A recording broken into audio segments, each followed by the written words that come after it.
the Gold Mine Podcast. So because I've got a lot of questions about that transition from investor, like single family investor, to LP, to now sponsor of your own deals.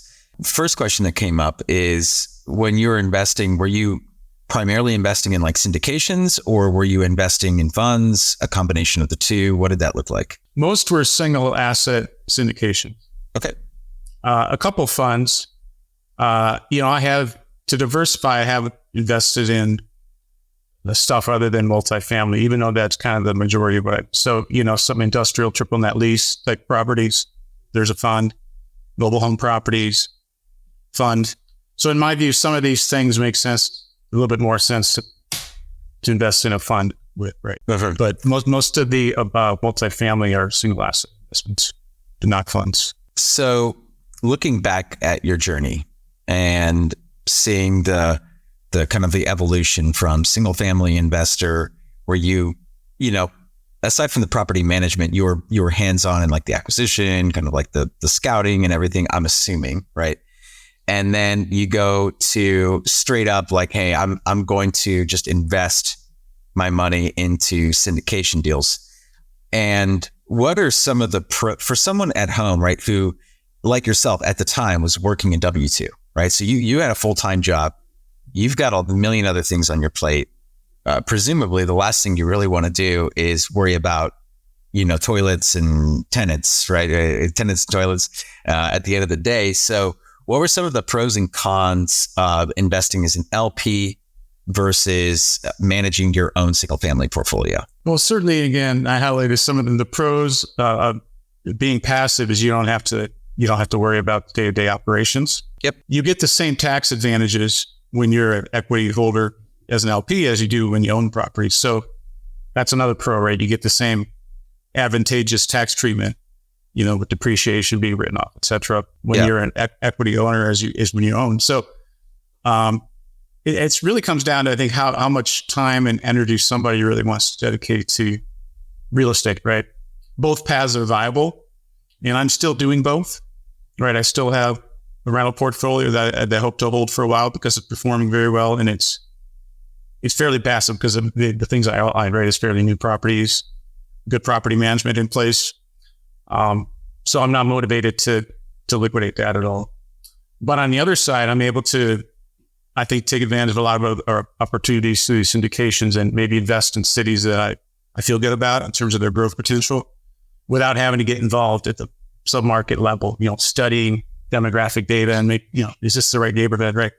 The people that are sponsoring those deals, so that it's different. The work is up front when you're investing in a group syndication. You really have to do your own due diligence to determine, is this the operator legitimate? What's the track record?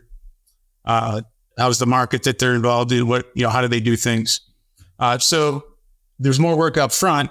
And then once you put your money in, you're kind of out of the loop, right? You're not even going to be in a decision-making mode. So you kind of have to sit back and accept what they're doing. So the models are different. There's some people like to be in control of every aspect, right? And in 3 years, if I want to sell something, well, you're not able to necessarily do that if you've got your money in a syndication, because you're not going to be able to dictate when they sell. So there's pros and cons of each approach, right?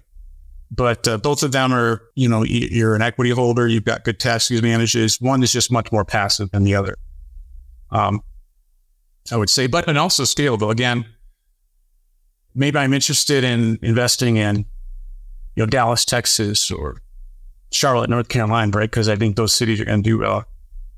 It's not too difficult to find people that are operating in those markets, larger assets, right? Perfect. And, be able to co-invest without having to really get intimately involved in those markets. Because if you don't live there, it's hard to do that, right? So the boots on the ground is very important. So how would you assess the overall returns on the syndications that you've invested in versus your, let's just say, the single family portfolio? Do you feel like the additional work with the portfolio was worth it? Or did you find that basically the returns have been fairly similar? Kind of walk me through that. I'm curious. Yeah, I would say that Well, part of it is the timing of the market, right? That's a big part of it, as we know, right? A lot of stuff has happened in the last 10, 12 years. The markets have really, really risen. So anything you bought 5 to 6 to 7 to 10 years ago, you're in really good shape now, right? Because the markets have all gone up. So whether it was syndication or your own, you're going to be sitting pretty, right? If you bought something in 2060, let's say, right?